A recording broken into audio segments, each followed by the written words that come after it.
నమస్తే, welcome to 99 TV. నేను జ్యోతి. Updates చూద్దాం.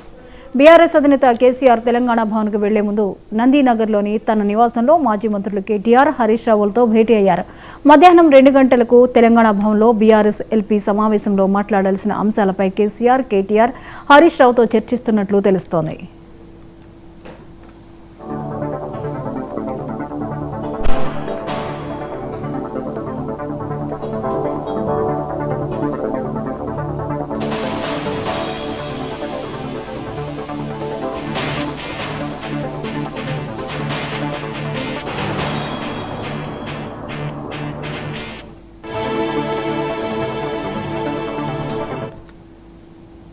బీఆర్ఎస్ అధినేత కేసీఆర్ తెలంగాణ భవన్కు వెళ్లే ముందు నందీనగర్లోని తన నివాసంలో మాజీ మంత్రులు కేటీఆర్, హరీష్ రావులతో భేటీ అయినట్లుగా తెలుస్తోంది. ఇక ఈ అంశంపై మరిన్ని అప్డేట్స్ ని శ్రీనివాస్ అందిస్తారు. శ్రీనివాస్,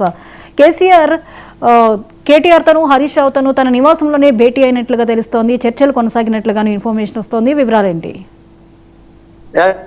నిన్న మధ్య ఫామ్ హౌస్ నుంచి నందీనగర్ నివాసానికి చేరుకున్న మాజీ ముఖ్యమంత్రి బీఆర్ఎస్ అధినేత కేసీఆర్ ఈ రోజు ఉదయం తర్వాత హరీష్ రావు కావచ్చు, కేటీఆర్ కావచ్చు, తర్వాత తలసాని శ్రీనివాస్ యాదవ్ కావచ్చు, సో మొత్తానికి మాజీ మంత్రులంతా కూడా నందీనగర్ నివాసంలో ఆయనతో కలిశారు. ముఖ్యంగా అయితే మరి కాసేపట్లో తెలంగాణ భవన్ కి కేసీఆర్ రానున్న నేపథ్యంలో సో ముఖ్యంగా అక్కడ తెలంగాణ భవన్ లో సమావేశానికి ముందు కూడా కీలక నేతలతో భేటీ కావడం అయితే ప్రాధాన్యతను సంతరించుకుందని స్పష్టమవుతోంది. ఇదే నేపథ్యంలో సో ఓవరాల్ గా మరి కాసేపట్లో ఆయన తెలంగాణ భవన్ కు రానున్నారు. సో తెలంగాణ భవన్ వచ్చే ముందు నందీనగర్ నివాసంలో ఆయనతో పాటు కేటీఆర్ అలాగే హరీష్ రావు కూడా ప్రత్యేకంగా భేటీ అయ్యారు. ఈ భేటీలో ఇక మరి రానున్న రోజుల్లో ఎలాంటి దిశానిర్దేశం చేయాలని చెప్పి ఇటు హరీష్ రావుకు అటు కేటీఆర్ కూడా కేసీఆర్ ఒక దిశానిర్దేశం చేసినట్టు తెలుస్తుంది. సో ముఖ్యంగా పార్టీ కీలక నేతలతో, ముఖ్యంగా ఎమ్మెల్యేలు, ఎంపీలతో కూడా ఆయన సమావేశం కాబోతున్నారు.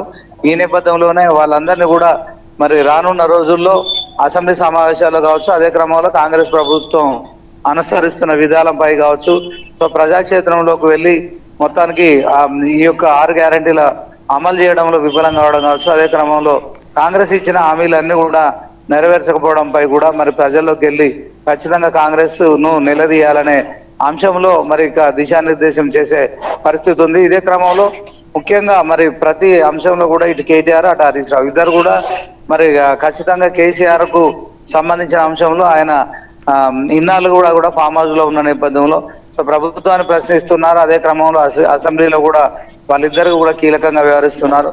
సో వాళ్ళిద్దరు మరొకసారి కూడా అసెంబ్లీలో మరి ఈ నెల 28న కూడా అసెంబ్లీ సమావేశాలు తెలంగాణ కాంగ్రెస్ ప్రభుత్వం పెడుతుందనే సమాచారం మేరకు ఇక ఇద్దరు కూడా ఖచ్చితంగా అసెంబ్లీలో ఎలా ప్రభుత్వాన్ని ఎదుర్కోవాలి, అదే క్రమంలో మరి పూర్తి స్థాయిలో ఎమ్మెల్యేలు కావచ్చు, మాజీ మంత్రులు కావచ్చు, అందరూ కూడా ఎవరు ఏ సబ్జెక్ట్ తీసుకోవాలి, దాంట్లో ఏ అంశంపై ఎవరు మాట్లాడాలనే దాంట్లో మరి పూర్తి స్థాయిలో ఆయన వివరించే అవకాశం ఉంటుంది. అదే క్రమంలో ముఖ్యంగా ఈ ఇద్దరితో కీలక భేటీ అయితే నందీనగర్ నివాసంలో కొనసాగుతోంది. ఈ భేటీ తర్వాత మరి నేరుగా తెలంగాణ మాజీ సీఎం బీఆర్ఎస్ అధినేత మాత్రం తెలంగాణ భవన్ కు రాబోతున్నారు. మధ్యాహ్నం 2 గంటలకు మీటింగ్ కూడా జరిగే అవకాశం ఉంది. సో ఈ మీటింగ్ ఎంతసేపు జరుగుతుంది, ఆ తర్వాత మీడియా సమావేశం కూడా ఉంటుందని తెలుస్తోంది. సో మీడియా సమావేశం ద్వారా మరి మీటింగ్ లోకి సంబంధించిన ఒక ఏడాది తర్వాత ఇప్పుడు కేసీఆర్ మీడియాతో మాట్లాడే అవకాశం ఉంది. అదే క్రమంలో గత మార్చిలో తెలంగాణ భవన్ కు వచ్చారు. ఇప్పుడు మరొకసారి కూడా ఆయన వస్తున్న నేపథ్యంలో బీఆర్ఎస్ పార్టీలో మాత్రం కొంత ఉత్సాహం అయితే కనిపిస్తోంది. కార్యకర్తల్లో ఒక జోష్ కనిపిస్తోంది. కేసీఆర్ ఇక ప్రజాక్షేత్రంలోనే ఉంటారని నిన్న కేటీఆర్ కూడా చెప్పడంతో సో ఇన్నాళ్ళుగా కూడా కాంగ్రెస్ శ్రేణులంతా కూడా ముఖ్యమంత్రి సహా కేసీఆర్ రావాలి, ఫామ్ హౌస్ వీడాలని కూడా చెప్తున్న నేపథ్యంలో సో 2 ఏళ్ల సమయం ఆయన కొంత మౌనంగా ఉన్నారు. ఇక ముందు మాత్రం ఖచ్చితంగా రానున్న రోజుల్లో తిరిగి బీఆర్ఎస్ పార్టీని అధికారంలోకి తీసుకురావడానికి మాత్రం దిశానిర్దేశం చేస్తూ ఆ రకంగా ప్రజల్లోనే ఉంటారని తెలుస్తోంది. Jyoti. Right, thank you Srinivas.